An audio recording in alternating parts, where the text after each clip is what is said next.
ما ندعي شنو كيف. إذا نذكركم هذا اللقاء ونقول لكم في قطاع واحد فقط اللي يمثل 7% من الغلاف المالي المخصص لولاية مستغانم بالتنمية تاع القصقالين اللي هو قطاع الشبيبة والرياضة. غادي نوظفوا إن شاء الله بداية من 2009 صدقوني 6000 وسط شغل دائم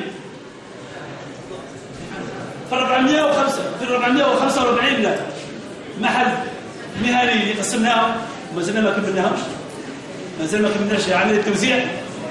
70% متخرجين من الجامعة يستفادوا من المحلات المهنية، أطباء ومحامون ووظائف أخرى.